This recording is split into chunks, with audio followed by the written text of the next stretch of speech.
Folks, there are a lot of fighting games out there that are famous for being bad, whether it's Shaq Fu, Street Fighter the movie, or Star Wars Masters of Teräs Käsi. But I'm here to tell you that these games are actually not that bad. Okay, maybe Shaq Fu is, but other than that, they're not that bad compared to some of the fighting games that I'm going to show you today. These are, in my experience, the worst fighting games that I have ever played in my life. We've actually ran tournaments on my channel for some of these games, and yeah, they've been ridiculous and stupid and, you know, still a little bit of fun. I think even the worst games can be fun if you're playing them with other people. But let's take a look at some of the truly trash fighting games that exist out there. All right, the first game that I want to take a look at today is called Dino Rex. So this is a very old game, I believe 1993. And this game has quite a few problems. I think the first one that you're going to notice is the sound design. The sound design in this game is unbearable. The noises that the dinosaurs make just completely destroy your eardrums. So that's the first problem right off the bat. And also the graphics are pretty jank as well. And the actual gameplay, this is one of those games where you just don't really feel like you're in control. Like sometimes you press a button and it feels like nothing happened. The transitions between like different attacks and standing and crouching just like don't work at all. Also, there's this weird system where if you and the opponent change sides, the game actually pauses and waits for you to get back to the other side. I'm getting eaten right now, but let's see if I can get to the other side and show you what I'm talking about. There, so you see we swapped, but now I have no control right now. We both have to switch positions and get back to the same side. So that's super weird. Oh, my ears. I think the combination of the sound, the graphics, and the controls. I mean, these controls really do not do nothing. So, yeah, all those things combined make this a really terrible game to play, in my opinion. Oh, wait, we switched places. Hold on, guys. Get back to your starting positions here. But if, for whatever reason, you're interested in checking out high-level Dino Rex gameplay, there was actually a tournament last year. It was the biggest Dino Rex tournament of all time, with over $2,000 raised for charity and for the prize pool as well. And, you know, high level for this game doesn't look that different from how it looks when I'm just mashing in the game. But if you're interested in checking it out, I will link some videos you can check out from the tournament down in the description. Look at this. He's got like a piece of wood in his mouth. There's tools in this game. There's destructible environments. Okay, maybe this game's deeper than I thought. I don't know. In my opinion, this game is truly, truly garbage. But yeah, it's on Fightcade if you want to check it out and play it for yourself. All right, the next game I wanted to talk about here, in case you can't read Japanese, this is Strip Fighter 2. So the thing about this game, we've got this roster of lovely ladies to choose from. And then we've got this beautiful Street Fighter 2 inspired fighting game here. I'm pretty sure that the reason this game exists is it's meant to be somewhat suggestive, somewhat provocative, hence the name of Strip Fighter. There might be some stuff that I have to blur here for, you know, YouTube monetization, because there are some moves that leave your character without clothes temporarily. Something funny about this game is that all the buttons look the same. So like that's light punch, medium punch, heavy punch. They're all the same animation. They're just like different speed. Same with light kick, medium kick, heavy kick. They all look exactly the same. Special moves are extremely jank. They're really, really hard to get out. And half the time, if you miss the special move input, just nothing comes out. Even if you press a button, nothing comes out. Like no move or anything happens to sort of show that you've successfully pressed a button. Another issue with this game is that there's a lot of one attack infinites. So I can just do my ground wave fireball here repeatedly. And that is a true infinite. There's nothing the opponent can do about it. Lots of characters have stuff like this. Like here, we've got the famous Tickler infinite. You can see when the Tickler hits, it'll automatically dizzy the opponent. You can just do it again, which is going to dizzy them again. Oh, that time we missed. Don't question it. Let's just do the Tickler again. Keep the dizzy going. So yeah, you can loop this till the opponent dies. By the way, check out this character's walk animations. How good is this, man? The animations in this game are actually next level. Unlike Dino Rex, I have not been able to find any competitive footage of the game. I don't really think anyone is running tournaments for this game at all, even like side tournaments. But since it is on Fightcade, you can go and check out replays of the game and see what people are going for. High level footage of the game is pretty much what you would expect. Looping, knockdown pressure, and getting infinites and stuff.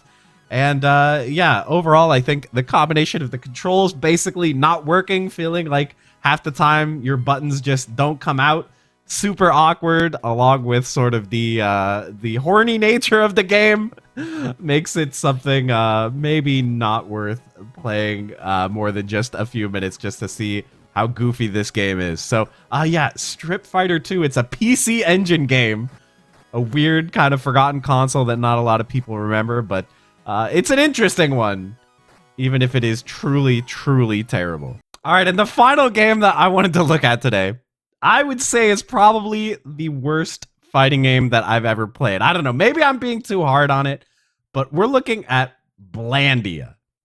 I mean, what a name right off the bat, Blandia. Really says some stuff about the quality of the game. So how do I hate Blandia? Let me count the ways. I'm going to go through some of the issues that I have with this game. First of all, I will say the graphics are not that bad.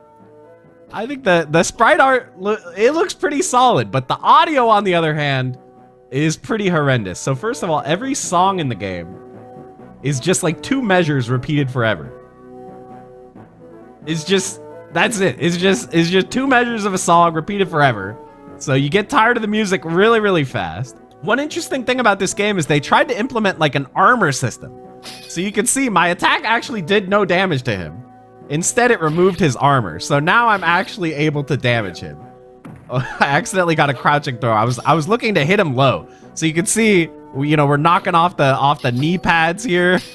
And then finally we can hit him on the legs and do some damage. So damage feels super random in this game, because sometimes attacks will just do no damage because you hit the wrong part of the body. You gotta work your way in. So it's really hard to normally do enough damage to actually like start winning the round, because you gotta get through all the armor. By the way, can we talk about this guy's name right here?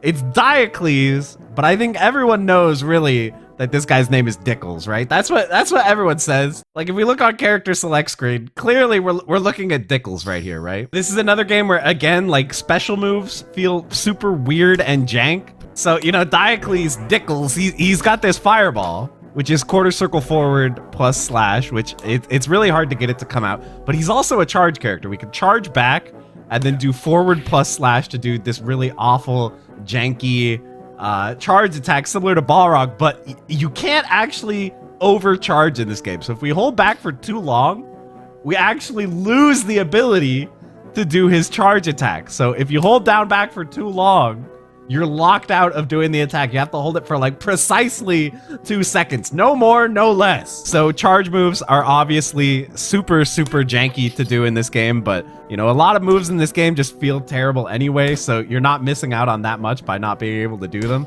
I can't even do it. I'm trying so hard to do the charge attack, but I can't. Okay, there we go. Finally we got it. The way that attacks interact up close is super jank as well. Like, nothing seems to have the right amount of hit stun or knockback. We've got a new theme song to listen to, but again, this one is just going to be 2 measures repeating forever. That's the whole song. That's the whole song, looping forever. And also, by the way, like every attack in the game is unsafe. So like even normals are like omega unsafe on block. So doing anything on block feels terrible. So you're like really disincentivized from ever going in. Like, can you see I'm just getting punished on random hits? It's only a 3-button game, by the way, light, medium, and heavy. But you can see like usually the strength just kind of dictates like the angle of the attack. So like light goes up and heavy goes down for whatever reason. So this character here, Jerain, I'm pretty sure is the most broken character in the game. So the reason why this character is so good, she has this attack. It's very hard to do. You have to hold light plus heavy, and then you have to let go and then press up. So you hold light plus heavy for like 2 seconds, let go and press up. And you can see the way that this attack hits, it kind of triggers twice, right? Like you kind of get 2 hits on it. So you can like already start charging up the next one. Like that. So you can start to loop this. And here's the secret about this attack that I haven't been telling you, is that it's unblockable. So I'm gonna go ahead and we'll make this guy hold back, you know, hold down back to block, and you can see he cannot block this pillar. He will always get hit by the pillar even while blocking. So you can set up these super broken situations where you know, they're stuck in the corner and there's nothing they can do. They are gonna get hit by this, and you can just loop it on them forever. So yeah, super disgusting move. Should not be in the game. Pretty sure it breaks the game because it gives you access to unblockable loops. So yeah, really, really crazy stuff. This character on P2 side is pretty funny as well. As you can tell, he's like a massive character, so his reach is really good. Look at those quality hitboxes right there. His damage is also really inexplicable. So like obviously his normals and specials do a ton of damage, but check out the damage on his throw real quick. What is that about? Why does one throw do like 25%? So yeah, that makes no sense, but that I think McGill might be the only character that stands a chance against Jerain. You just got to get in before she can start setting up her unblockable loops. Another really weird thing about this game is that you can whiff throws with no throw whiff animation. So you see how she's kind of standing up there? I'm attempting to throw McGill, but he's out of range, so just nothing happens. So this is me spamming throw. But of course, if I move a little bit closer, there, we can actually trigger throw. So there's very, very weird situations with throw. You can just spam throw while the opponent's knocked down, wait for them to get up. You'll just kind of automatically throw them, you know, as soon as they're available to get thrown, it'll work out that way. So okay, Jerain is really OP, so I'm just gonna pick her, right? We'll just pick her, we'll do the mirror match. But actually we can't. It's actually a rule in this game, similar to the original version of Street Fighter 2. There are no mirror matches. Whoever gets to the character first on character select screen is the only player allowed to play that character. So yeah, that's a little bit ridiculous as well. If you get counterpicked, there's nothing you could do. You are completely unable to steal the opponent's character and mirror match them. So all these things combined, the bad balance, the super impossible inputs, the jank, all these issues come together to make what I would consider to be one of the worst games that I've ever played. But I'm curious what you guys have to say. Surely you guys have played some really trash fighting games as well. You got anything that could compare to the power of Blandia? By the way, Blandia also available on Fightcade, and I believe has been re-released on the Nintendo Switch. So if you really want to have a good time, check out the Nintendo Switch version of Blandia. No online, but you can still have a good time with it, I guess. A good time. But what do you guys think? Is Shaq Fu worse? I think Blandia might be worse than Shaq Fu, but let me know what you think down in the comments. I hope you enjoyed the video. I really love talking about these old jank games. And thank you so much for watching. I'll see you in the next one, everybody. Bye-bye.